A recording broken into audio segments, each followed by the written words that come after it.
Pastor, você falou da sua filosofia de ministério, que você entende que tem se mantido fiel, falando as mesmas coisas nesse tempo. Como surgiu essa filosofia de ministério? Como ela, assim, como você criou isso? Como você escreveu? Como você colocou isso de uma forma concreta e falou, é isso aqui que eu vou seguir? Tá. Eu tive o privilégio de ser mentoreado e discipulado por um homem muito extraordinário, Douglas Spurlock, que eu tenho, graças a Deus, contato até hoje. Eu fico muito feliz de saber que o Douglas ouve os meus sermões dominicais até hoje. Que legal. Né?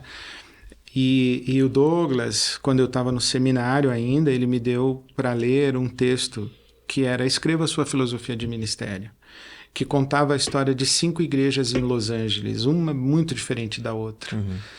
E lá, naquele artigo, dizia que você não consegue ser uma igreja para todo mundo. Você tem que escolher que tipo de igreja você vai ser, e essa ideia de ter uma filosofia bíblica de ministério.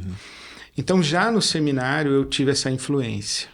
Quando eu cheguei na IBAB, em janeiro de 89, eu tenho esses documentos guardados. Eu tenho um paper de fevereiro de 1989. A primeira reunião de liderança que eu fiz foi um questionário de 25 perguntas. Um mês depois da sua chegada. Sobre qual é o peso da responsabilidade social da igreja.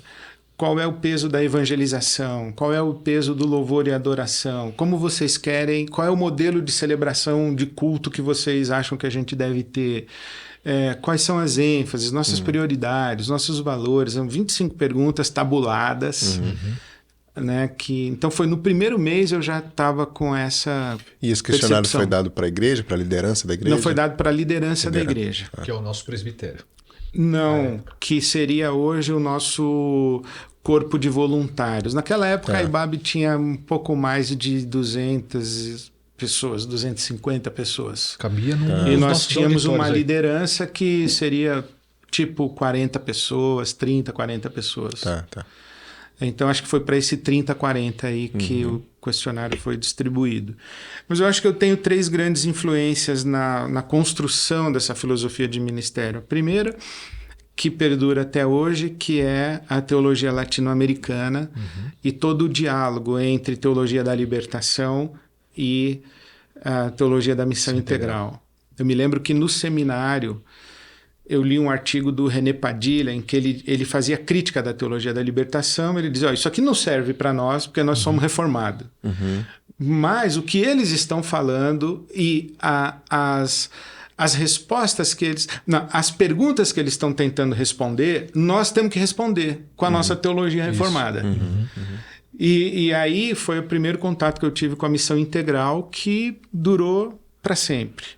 Então essa é a primeira ênfase e a primeira grande influência, a teologia latino-americana. Eu tive no seminário um professor que foi extraordinário também, que foi o Richard Sturz, que eu fiz um semestre sobre teologia da libertação, em que ele não fez uma aula sobre por que a teologia da libertação está errada. O que a teologia da libertação traz como desafios para nós com a nossa teologia reformada. Sabe? E então isso foi muito importante para mim. Muito importante. Lá com os meus 19, 18 anos de idade. Então, teologia latino-americana. Aqui na Faculdade Batista. Aqui na Faculdade Batista. A segunda grande influência foi quando eu me vejo pastor de uma igreja local, no caso a IBAB, que eu falei, eu preciso de um jeito de organizar essa igreja. Como ela vai ser governada? Como é que vai ser o meu estilo de liderança? Como é que ela vai ser estruturada? Se eu vou manter a estrutura organizacional de uma igreja tradicional batista. Como isso vai funcionar?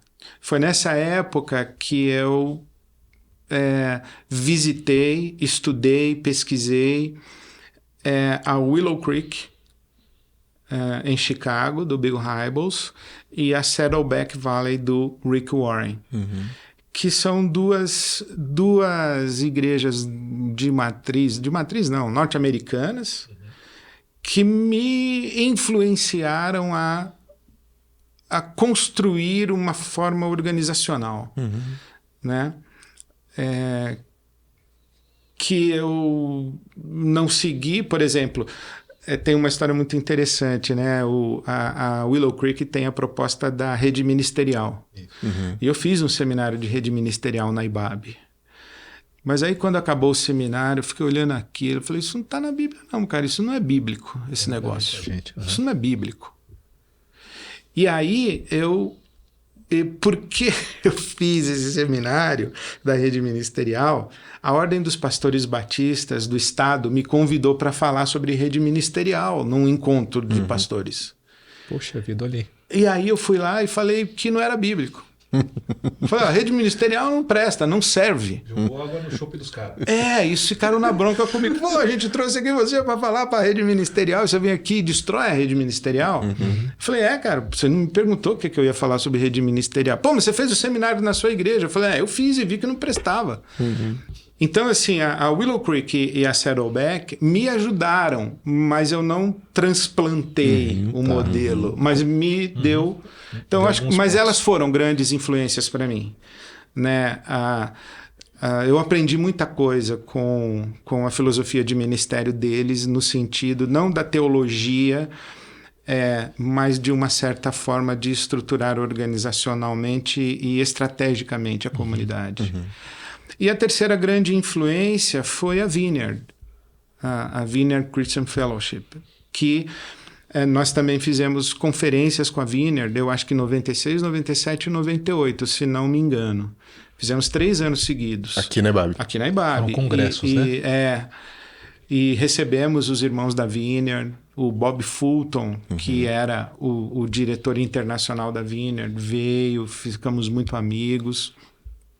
E foi uma influência muito importante na dimensão carismática, devocional, de louvor e de adoração e de dons espirituais. Inclusive a visão de dons espirituais da Vineyard que me ajudou a derrubar a visão de rede ministerial, aquela coisa engessada, de inventário de dom, esse negócio todo aí. Então essas 3 grandes influências eu vejo que me acompanharam, me ajudaram a construir